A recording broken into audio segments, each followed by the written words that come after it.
부르심 11번째 말씀 반전이라는 제목의 말씀 함께 나누겠습니다.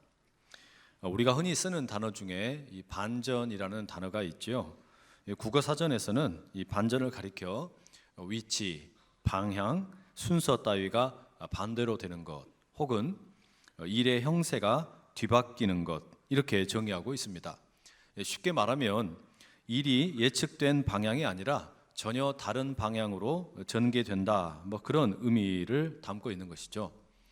영화가 재미있으려면 이런 반전이 있어야 된다, 그런 이야기를 하는데요.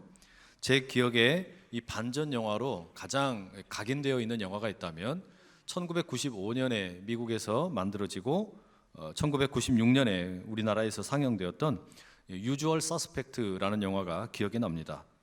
이 영화는 결론을 알고 보아도 참 재미있는 그런 영화입니다. 보지 않으신 분들이 계시기 때문에 내용을 전부 말씀드릴 수는 없지만 저에게 가장 소름 끼치는 반전이 있었다면 영화의 결론 부분에 이르렀을 때 이 절름발이였던 로저 버벌 킨트라는 사람이 경찰서에서 석방이 된 이후에 절름발이었는데 허리를 쭉 펴고 다리를 절지 않으면서 유유히 사라지는 장면이었습니다. 영화 내내 절름발이었는데 아니더라는 겁니다. 이 반전이죠. 이런 반전에 영화를 보는 사람들이 모두 다 깜짝 놀라게 되었습니다. 오늘 본문 역시 그런 반전의 내용을 담고 있습니다. 우리가 읽은 이야기는 이 삭개오라는 이 사람의 이야기 아닙니까? 이거야 어린아이들도 알고 있는 너무나 뻔한 이야기처럼 보이는데 여기에 무슨 반전이 있다는 것일까? 우선 여러분, 누가복음 전체의 맥락에서 예수님께서 누구에게 관심을 가지고 계시는가, 그 내용을 한번 살펴보면 좋겠습니다. 누가복음은 다른 복음서들보다 특별히 잃어버린 사람들을 찾으러 오신 그런 예수님에 대한 묘사가 아주 많이 나타납니다. 특별히 누가복음 15장을 보게 되면 잃은 양을 찾으시는 목자, 또 잃은 동전을 찾는 여인, 그리고 잃은 아들을 되찾는 아버지, 이렇게 세 가지의 비유의 이야기가 연달아서 예수님의 입술로부터 나옵니다. 말하자면 이 누가복음에 소개되는 예수님은 잃어버린 자를 찾아오신 예수님, 그런 예수님에 대한 묘사가 아주 중요하게 언급됩니다. 바로 그런 잃은 자를 찾아오신 예수님의 모습은 오늘 본문에서도 어김없이 등장합니다. 마지막 절 10절에 예수님이 이렇게 말씀하시죠.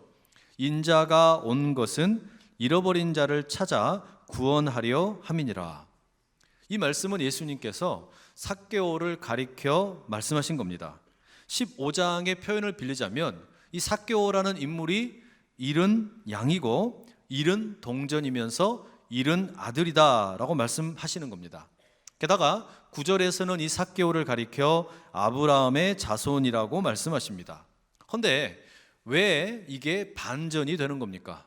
삭개오가 잃은 양이고 잃은 동전이고 잃은 아들이라는 사실이 왜 반전일까? 이것이 왜 예수님의 이야기를 듣는 사람들에게 있어서 소름 끼치는 반전이 되는 것일까? 여러분, 그 이유는 이 삭개오가 누구인지를 생각해 보면 되겠습니다. 이 삭개오라는 사람은 이름이 삭개오라고 소개가 되는데 이 이름은 유대인들에게 아주 익숙한, 많이 쓰는 그런 이름이었다라고 합니다. 히브리 말로는 자카이라고 불리우는데 히브리 말 자카이가 오늘 우리가 쓰는 삭개오라는 말과 사실상 똑같은 이름입니다. 실제로 예수님 시대에는 요나단 벤 자카이라는 아주 유명한 의사가 있었다라고 하지요. 그리고 이 삭개오라는 이름의 뜻은 순수하다, 깨끗하다, 이런 뜻이 있는데 이것은 아마도 이 삭개오가 아주 순수한 유대인 혈통을 가진 사람이다라는 것을 강조하려고 했던 것 같습니다. 적어도 이름만 넣고 보면 이 삭개오라는 사람은 순수한 정통 유대인이라고 할 수 있습니다. 그런데 문제는 이 삭개오의 직업입니다. 2절에 삭개오를 이렇게 소개하죠. 삭개오라 이름하는 자가 있으니 세리장이요 또한 부자라. 이 삭개오의 직업이 세리장이라고 소개되고 있습니다. 세리들 중에서도 우두머리라는 것이죠. 오늘로 표현하면 아마도 세무서장쯤 되지 않을까 싶습니다. 이 당시의 로마 제국은 이 세금에 관련된 정책을 펴는 데 있어서 어떤 세금 공무원들을 직접 파송해 가지고 각 지역별 세금을 거두어 드리는 것이 아니었습니다.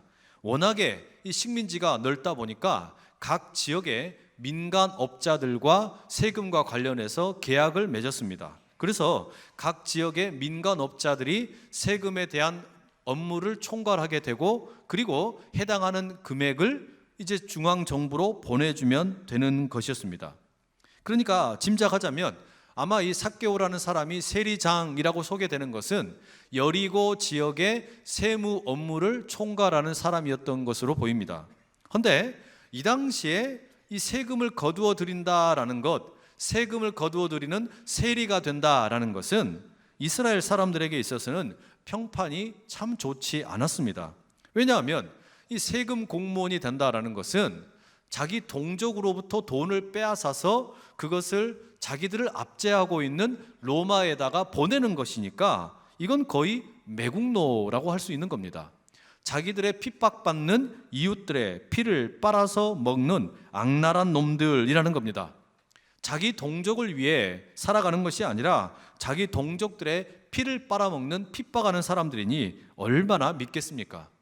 예를 들면 여러분, 이 로마 정부와 여리고 지역의 이 어떤 세금 공무원의 대표인 삭개오 사이에 계약을 맺는 겁니다. 1년 동안의 총 액수로 1억 원을 납부해라, 이렇게 계약을 하게 되면 이제 삭개오는 그 지역에서 1년 동안 세금을 거두어 들여가지고 1억 원을 로마 정부에다가 보내주는 겁니다. 그리고 남은 것은 어떻게 하는 겁니까? 다 자기 걸로 쓰는 거예요. 이게 이 세리들이 하는 일이었습니다. 그러니 이 마음만 먹으면 세리들은 약속된 금액보다 훨씬 많은 것을 자기 이웃들로부터 뜯어내가지고 보낼 것은 보내주고 남은 것은 다 자기 것으로 만들 수가 있었습니다. 그렇기 때문에 이 세리들이 욕을 먹는 겁니다. 바로 그런 세리들의 우두머리가 세리장 삭개오였다라는 것이죠. 쉽게 이야기하면 이 나쁜 놈들의 대장이라는 겁니다. 이런 삭개오에 대해서 동네 사람들이 좋아할 리가 없었겠지요. 당연히 그랬겠지요. 지금도 우리는 세금 내는 것은 언제나 아깝지 않습니까? 그런데 이런 세금을 거두어 드리는 대장, 그것도 같은 유대인들끼리 이런 짓을 했으니 이 삭개오라는 사람은 아웃사이드였음에 틀림없습니다. 게다가 여러분, 본문에서는 이 삭개오가 세리장이면서 부자라고 언급을 해주고 있습니다.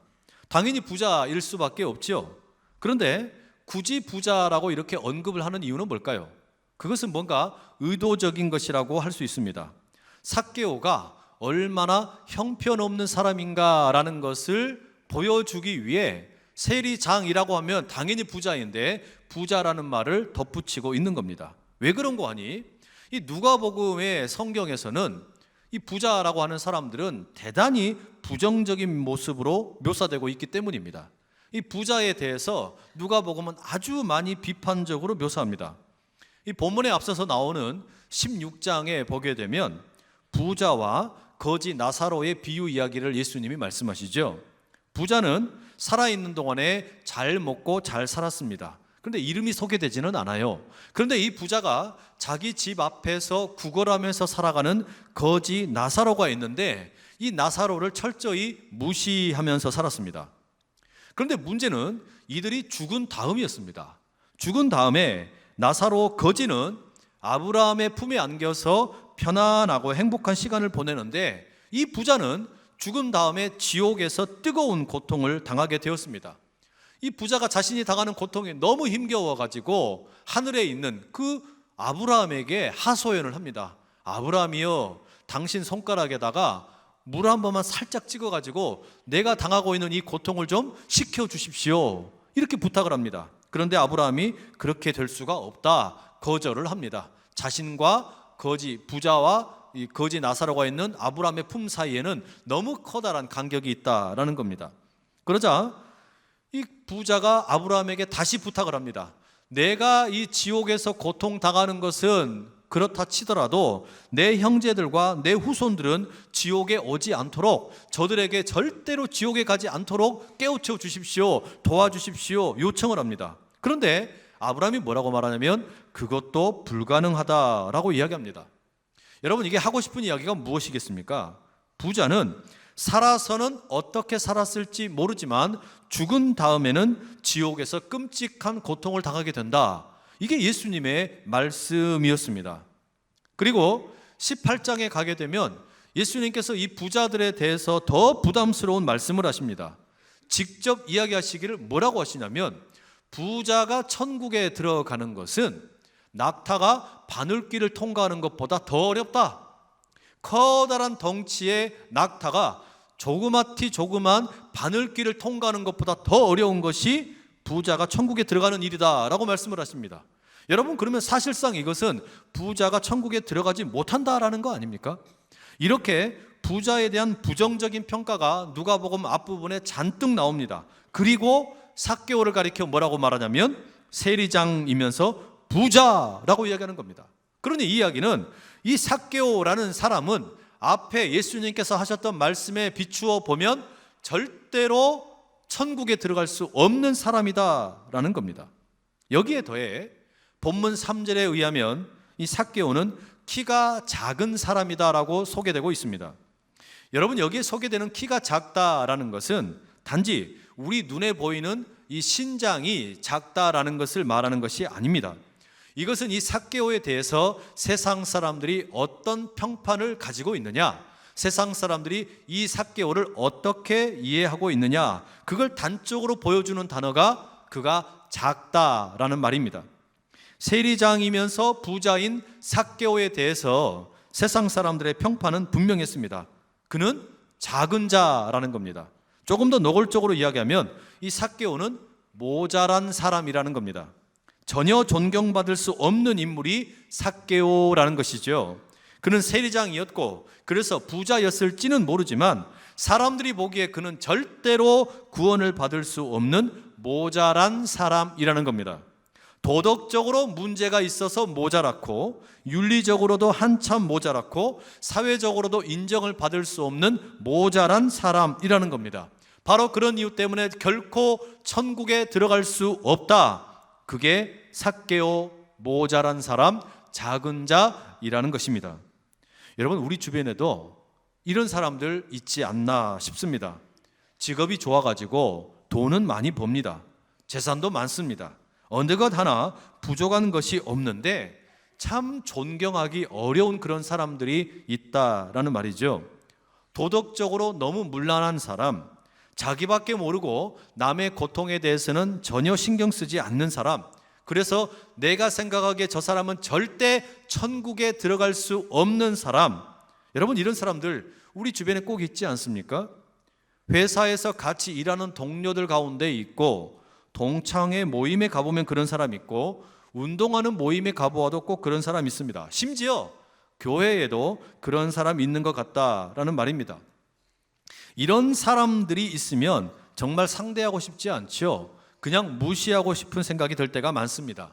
특히 이런 사람이 내가 일하는 일터의 직속 상관이라면 어떻습니까? 정말 머리 아픕니다.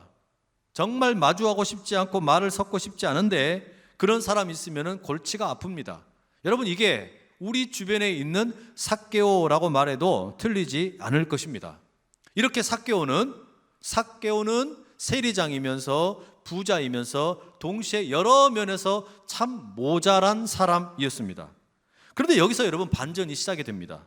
이렇게 세리장이고 부자이고 너무나도 부족한 사람인 이 삭개오가 희한하게 예수님을 보고 싶어 했다라는 겁니다. 보고 싶다라는 거예요. 자신이 살고 있는 동네 여리고에 예수님이 오셨다라는 소리를 들었는데 예수님이 너무너무 보고 싶다라는 겁니다. 멀리서라도 예수님을 볼 수 있으면 좋겠다라는 생각을 갖게 되었어요. 그런데 자기 키가 작습니다. 그리고 사람들이 너무 많습니다. 그러니 아무리 노력해도 예수님을 볼 수 있는 방법이 없습니다. 하지만 예수님을 보고 싶다라는 이 열망이 너무나 가득했기 때문에 삭개오가 어린아이들처럼 어른의 체면을 버리고 돌 무화과 나무에 올라갔습니다. 그런데 여러분, 여기서 우리가 흥미로운 사실은 삭개오 이야기 바로 앞에 보게 되면 예수님께서 여리고에 가까이 가셨을 때에 한 맹인을 고치시는 이야기가 나옵니다. 한 사람이 앞을 보지 못하는데 이 사람이 예수님을 만나서 내가 앞을 보고 싶습니다, 눈을 뜨고 싶습니다, 이렇게 간청을 하자 예수님께서 그 눈먼 사람의 눈을 뜨게 해주시는 기적이 소개되고 있는 겁니다. 그리고 이어지는 삭개오의 이야기에서 이 삭개오도 지금 보고 싶다라고 말하는 겁니다. 지금 이 삭개오는 눈에 장애가 있어서 앞을 보지 못하는 맹인이 아닙니다. 그는 장애가 있는 것이 아닙니다. 그런데 그는 보고 싶다라고 말합니다. 이게 무엇일까요? 육신의 눈은 건강하지만 영적인 눈이 보이지 않아서 영적인 눈을 뜨고 싶다라는 것이죠. 자신이 살아가면서 돈이 어디에 있는지 보는 눈이 있습니다. 그러나 영생을 보는 눈이 없다라는 겁니다. 부자가 되는 방법을 아는 눈은 있지만 천국을 보는 눈이 없는 사람입니다. 바로 그 사람, 그 삭개오, 이 부족하고 작은 사람이 예수님을 보고 싶다라고 말하는 겁니다. 삭개오는 그 눈을 뜨고 싶었습니다. 어디에 돈이 있는지, 어디에 부자가 되는 길이 있는지, 어디에 쾌락이 있는지, 그것을 보는 육적인 눈이 아니라 어디에 진정한 참된 행복이 있는지, 어디에 영생의 길이 있는지, 어디에 천국의 문이 열리는지 그 영의 눈을 뜨고 싶다라는 것이죠. 바로 그 이유 때문에 삭개오는 예수님을 보고 싶었습니다. 여러분, 이 눈을 뜨고 계십니까? 이 예배 자리에 나오셨는데 여러분 혹시 이 자리에서 여전히 육적인 눈은 뜨고 있으나 영적인 눈은 뜨지 못하고 앉아 계시지는 않습니까? 예수님을 볼 수 있는 영적인 눈이 떠질 수 있기를 간절히 축복합니다. 세상에서 어떻게 하면 돈을 많이 벌지, 부자가 될지, 또는 그런 어떤 세상적인 관심에 뜨는 눈이 아니라 진정한 행복이 어디에 있는지, 진정한 내가 누구인지, 내가 왜 살아야 하는지, 천국의 길은 어디에 있는지 그 영적인 눈을 뜰 수 있는 이 예배가 될 수 있기를 간절히 축복합니다. 언젠가 제가 인터넷에서 본 영상 중에 크리스토퍼 더플리라는 한 소년의 영상을 본 적이 있습니다. 이 소년은 2001년에 태어났는데 태어나자마자 부모에게 버림을 받았습니다. 6개월 반 만에 800g의 몸무게로 미숙아로 태어난 아이였는데 이 엄마는 마약에 중독되어 있었고 그래서 아이를 키우지 못해서 버리게 된 겁니다. 그런데 이렇게 미숙아로 태어나다 보니까 뇌가 정상적으로 충분히 자라지 못해서 전혀 앞을 보지 못하는 시각 장애가 있었고 그리고 자폐증을 가지고 있는 그런 소년이었습니다. 그런데 이 친구를 입양해서 키우는 자신의 그 삼촌과 함께 나와서 사람들 앞에서 노래를 부릅니다. 어떤 이런 커다란 집회였는데 그 자리에서 이렇게 뇌가 제대로 기능을 하지 못하고 앞을 보지 못하고 자폐증에 있는 이 크리스토퍼라는 친구가 이런 노래를 부릅니다. 내 맘의 눈을 여소서, 내 맘의 눈을 열어 주보게 하소서, 주보게 하소서. 내 마음의 눈을 열어주십시오. 내 마음의 눈을 뜨게 해주십시오. 그래서 주님을 보기를 원합니다. 그런 노래를 부르는 거예요. 여러분, 이게 지금 삭개오의 마음이라는 겁니다. 내 마음의 눈이 떠져서 예수님을 볼 수 있다면 참 좋겠습니다. 그 예수님을 보고 싶은 갈망이 삭개오에게 있었습니다. 바로 그런 이유 때문에 삭개오는 어린 아이나 할 법한 그런 행동으로 돌 무화과 나무를 허겁지겁 올라갑니다. 자신의 키가 작기 때문에 나무 위에 올라갑니다. 윤리적으로 볼 때, 세상 사람들이 볼 때 자신의 키가 작기 때문에, 자신이 성적으로 타락했기 때문에, 사회적으로 문제가 많은 사람이기 때문에, 사람들로부터 매국노라는 그런 비난을 받는 부족한 사람이기 때문에 그는 어린아이들이나 할 법한 행동으로 돌 무화과 나무 위에 올라갔습니다. 그런데 여기서 여러분, 진정한 반전이 시작됩니다. 지나가시던 예수님께서 길을 멈추시고 삭개오를 보셨습니다. 이 삭개오의 마음을 보신 겁니다. 그가 마음의 눈을 뜨기 원한다는 것을 보셨고 그래서 어린아이처럼 돌 무화과 나무 위로 거침없이 올라가 있는 그 간절한 삭개오의 마음을 예수님께서 보셨습니다. 여러분, 사람들은 삭개오를 보면서 그 마음을 보지 못했습니다. 삭개오를 보면서 사람들은 그의 볼품없는 외모와 작은 키를 보았고, 그가 입고 있는 조르지오 아르마니의 부드러운 옷감의 명품 옷을 보았고, 그가 손가락에 끼고 있는 몇 캐럿짜리 값비싼 다이아몬드 반지를 보았고, 그가 신고 있는 최고급 악어 가죽 샌들은 보았고, 그가 뿌리고 있는 샤넬의 최고급 향수 냄새를 맡았고, 그리고 그가 나무 아래에다 주차시켜 놓은 최고급 메르세데스 벤츠 마이바흐 구루마를 보았습니다. 그러나 그들은 삭개오의 마음을 보지는 못했습니다. 하지만 예수님은 그의 속 마음을 보았습니다. 예수님은 그가 부족한 사람이라는 것을 알고 계셨고, 사람들이 비난하는 것도 알고 계셨고, 문제가 많다라는 것도 잘 아셨습니다. 그러나 그의 마음의 중심을 보시고 부르십니다. 삭개오야, 삭개오야, 내려와라. 내가 오늘 너의 집에서 머물기를 원한다. 삭개오가 초청장을 준 것도 아닌데 예수님께서 직접 셀프 초청을 하시면서 삭개오의 집에 가시겠다라고 하시는 겁니다. 그러자 삭개오가 당장에 내려오지요. 내려오는 삭개오의 손을 예수님이 따뜻하게 잡아주시고 따스한 시선으로 그를 바라보시면서 포옹을 나눕니다. 반면에 이 삭개오와 예수님의 만남을 보면서 주변에 있는 무리들은 수군거리기 시작하라고 불평을 합니다. 아니, 예수님이 이 여리고 동네에서 머물 곳이 없어서 저 죄인이자 매국노와 같은 삭개오의 집에 머무신다는 말인가? 여기에 얼마나 멋진 신앙인들이 많은데 율법을 줄줄 외우는 사람도 있고, 예배라고는 한 번도 빠지지 않는 사람도 있고, 봉헌을 잘하는 사람도 있고, 그렇게 훌륭한 사람들이 많은데 왜 하필이면 저 삭개오 매국노 같은 사람의 집에 예수님이 머문다는 말인가? 아니, 예수님이 전에 말씀하시기를 부자가 천국에 들어가는 것은 낙타가 바늘길을 통과하는 것보다 어렵다고 말씀해 놓으시고서는, 부자는 아브라함의 자손이 될 수 없는 것처럼 말씀해 놓으시고서는 왜 삭개오의 집에 들어가시는 걸까? 삭개오가 무슨 이런 양이라도 된다는 말인가? 예수님과 삭개오의 만남을 보면서 사람들은 도저히 이해가 되지 않았고 불평에 불평이 이어졌습니다. 그런데 이어지는 내용에 삭개오가 이런 고백을 예수님께 합니다. 자신이 가지고 있는 재산 절반을 가난한 사람들을 위해서 내어놓고 혹시 잘못해서 빼앗은 것이 있다면 4배를 갚는다라고 이야기하는 겁니다. 그런데 여러분, 우리가 가지고 있는 이 성경 개역 개정판이나 대부분의 성경은 이 부분을 번역을 할 때 이게 미래에 일어날 일인 것처럼 묘사되어 있습니다.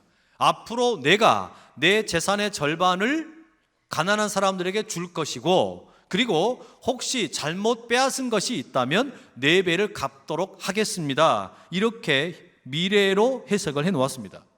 그런데 여러분, 이 구절을 우리가 헬라어 원문을 읽어보게 되면 여기 사용된 동사들은 다 현재형으로 되어 있습니다. 말하자면 앞으로 그렇게 하겠다라는 것이 아니고 이미 그렇게 하고 있다라는 그런 의미를 담고 있는 겁니다. 말하자면 지금 삭개오의 고백은 자신이 이미 예전부터 재산 절반을 가난한 사람들을 위해서 내놓았고, 그리고 다른 사람들에게 혹시 잘못한 것이 있다면 4배를 갚아주고 있다라고 말하는 겁니다. 그러면 이제 이 성경을 읽고 있는 우리도 혼란스럽고, 그리고 예수님과 삭개오의 대화를 듣고 있던 주변에 있는 많은 무리들도 혼란스러움이 생깁니다. 아니, 이 본문이 이야기하고자 하는 것은 삭개오가 회개해서 용서를 받았다는 그런 이야기 아닌가? 그래서 앞으로 잘하겠다라는 그런 다짐을 하는 거 아닌가? 삭개오가 마음의 눈을 떠야 된다라는 거 아닌가? 삭개오가 지금 눈을 떠서 예수님 보고 싶어하는 그런 마음을 보여주려고 하는 거, 이거 이야기하는 거 아니냐라는 생각이 드는데, 그런데 삭개오가 이미 오래전부터 자기 재산의 절반을 가난한 사람들에게 내어주고, 그리고 자신이 잘못한 것은 4배씩 갚아주고 있었다라고 한다면 도대체 눈을 떠야 되는 건 누구란 말이에요? 그 마음의 눈을 떠야 되는 건 누구냐는 말입니다. 이런 질문이 생기지 않습니까? 삭개오입니까? 삭개오가 지금 마음의 눈을 떠야 된다는 이야기일까요? 그게 아니에요. 이게 반전입니다. 이 본문이 지금 이야기하려고 하는 것은 삭개오가 회개해서 용서받았고 앞으로 착하게 살겠다라고 다짐하는 이야기가 아니라는 이야기예요. 본문이 정말로 말하고 싶은 것은 뭡니까? 진정으로 마음의 눈을 떠야 되는 것은 삭개오가 아니고 삭개오를 편견으로 왜곡된 시선으로 바라보던 그 무리들이라는 말입니다. 우리들이라는 이야기예요. 우리들의 시선을 돌이키기를, 우리들이 진정으로 마음의 눈을 뜨기를 예수님 말씀하시는 겁니다. 이들은 보는 눈은 있었죠. 그리고 자신들은 영적인 눈을 뜨고 있다라고 생각을 하고 있었습니다. 그런데 이들은 한번 고정된 시선으로 삭개오를 바라보고 그 시선이 바뀌지를 않았습니다. 무리들의 눈이 그랬습니다. 한번 죄인인 삭개오는 영원히 죄인이야. 한번 작은 자인 삭개오는 영원히 작은 자야. 한번 세리장으로서 나쁜 짓 하던 놈은 영원히 나쁜 놈이야. 한번 부자로서 바늘길을 들어가지 못하는 낙타가 바늘길을 들어가는 것보다 더 어렵게 천국에 들어가지 못하는 것처럼 한번 부자는 영원히 천국에 들어가지 못해. 한번 성추행범은 영원히 성추행범이야. 한번 이단에 갔다 온 사람은 영원히 이단이야. 여러분, 바로 그런 사람들의 완고함에 대해서 예수님이 고발하시는 겁니다. 그렇지 않다. 삭개오가 설령 예전에 어떤 모습이었을지 모르지만 삭개오는 이미 예전에 돌이켜서 가난한 자들을 위해서 자신의 재산 절반을 내어놓았고, 그리고 잘못한 것이 있었으면 4배씩 갚아주고 있는 사람이다. 삭개오도 내가 구원하기 위해서 찾아온 내가 잃어버린 아들이다라고 말씀하시는 겁니다. 삭개오도 아브라함의 후손이다라고 말씀하시는 겁니다. 삭개오도 잃어버린 양이고, 삭개오도 잃어버린 동전이고, 삭개오도 잃어버린 내 아들이다. 삭개오도 얼마든지 구원받을 수 있는 삭개오야말로 바늘길을 통과한 부자라고 말씀하시는 겁니다. 여러분, 예수님의 이 말씀을 삭개오와 나누는 이 대화를 듣다 보면 우리가 2가지를 깊이 있게 깨닫게 됩니다. 여기에는 여러분 어마어마한 반전이 숨어 있죠. 예수님 스스로 말씀하셨던 것을 뒤집는 것처럼 보입니다. 앞에서 예수님께서는 부자들은 절대 천국에 들어갈 수 없어. 부자들은 세상에서는 떵떵거리며 살았을지 몰라도 지옥 가면은 엄청나게 고통받을 거야, 이렇게 말씀하셨는데 이 말씀이 삭개오의 이야기 속에서 뒤집어지는 겁니다. 만약에 그 부자가 살아있는 동안에 자신의 집 앞에 있는 거지 나사로를 따스하게 바라볼 수 있다면, 그러면 그도 이스라엘의 아브라함의 후손이 된다라는 겁니다. 그도 구원받을 수 있다는 겁니다. 부자가 자신이 가지고 있는 바 그 재산으로 책임 있게 청지기의 사역을 잘 감당하면 그도 얼마든지 하나님의 자녀가 된다라고 말씀하시는 겁니다. 여러분, 받은 것이 많은 부자가 자신의 책임을 얼마든지 그대로 감당한다면 주님께서는 초청하시는 겁니다. 절망적인 거 아니다. 부자라도 얼마든지 천국에 들어갈 수 있다. 낙타가 바늘길을 통과하는 것만큼 어렵다고 하셨지만, 그러나 힘껏 봉헌하며 이웃을 섬기며 그렇게 살아가는 삭개오와 같은 부자가 있다라는 거예요. 여러분, 우리가 그런 하나님께 인정받는 부자 될 수 있기를 간절히 축복합니다. 2번째로는요, 더 중요한 것은 내 생각에는 절대로 구원받지 못할 것처럼 보이는 사람이 있을지라도 예수님에게는 구원받을 수 없는 사람 없다는 겁니다. 내가 생각에는 저 사람 절대 구원 못 받아, 내 생각에 저 사람은 구제불능이야, 내 생각에 저 사람은 절대로 이 세상에서 용서받을 수 없는 사람이야, 저 사람은 왕따야, 절대로 저 사람과 우리가 어울리면 안 돼, 우리는 그렇게 생각할지 모르지만, 그러나 예수님 보시기에 그런 사람은 없다. 예수님에게는 모든 사람이 다 구원의 대상이라고 말씀을 하시는 겁니다. 여러분, 그러면 진정한 반전은 무엇일까요? 진정한 반전은 여러분, 바로 납니다. 나 같은 죄인이 예수님의 십자가에 의해서 구원받았다라는 사실이에요. 나 같은 죄인이 예수님의 십자가의 죽으심으로 인해서 구원받고 용서를 받았다면 하물며 세상에 그 어떤 사람이 용서받지 못할 사람이 있단 말인가?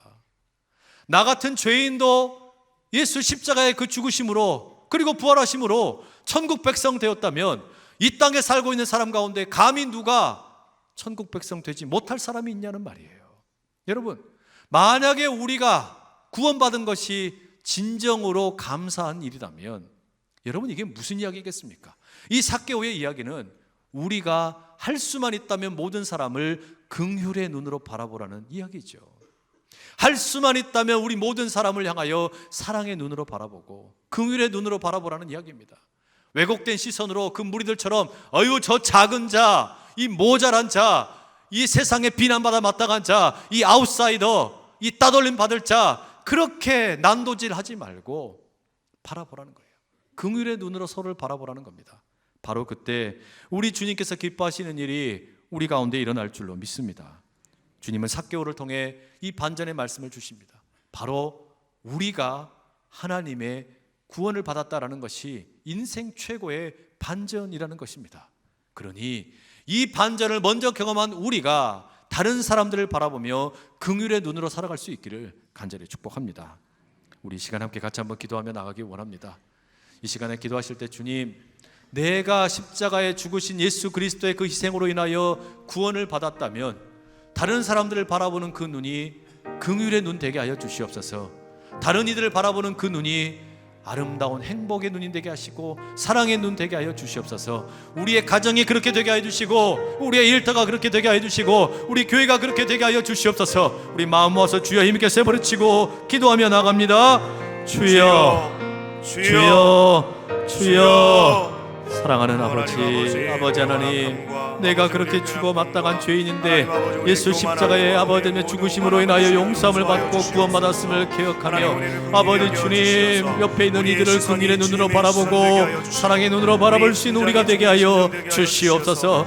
주님, 우리 가정이 그렇게 되게 하여 주시고 우리 일터가 그렇게 되게 하여 주시고 우리 교회가 그렇게 되게 하여 주시고 이 나라 이 민족이 그렇게 되게 하여 주시옵소서. 주님, 우리가 그렇게 서로를 용납할 수 있게 하여 주시사 내가 보기에는 전혀 마음에 들지 않고 아무리 아버지 모자래 보일지라도 우리 주님 손에 붙들린 인생이라면 누구나 다 아버지 새롭게 될 수 있음을 믿고 나가는 모든 주의 백성들 되게 하여 주시옵소서. 사랑하는 주님, 육신의 눈이 아니라 마음의 눈을 들어 우리 주님 보게 하여 주시옵소서. 세상에 구원받지 못할 자가 없음을 깨닫게 하여 주시고 나 같은 자도 주님이 구원하여 주셔서 천국 백성 되게 하셨다면 우리가 서로를 바라볼 때 긍휼의 눈으로 사랑의 눈으로 바라보며 나갈 수 있도록 은총 베풀어 주시옵소서. 예수 그리스도의 이름으로 기도드립니다. 아멘.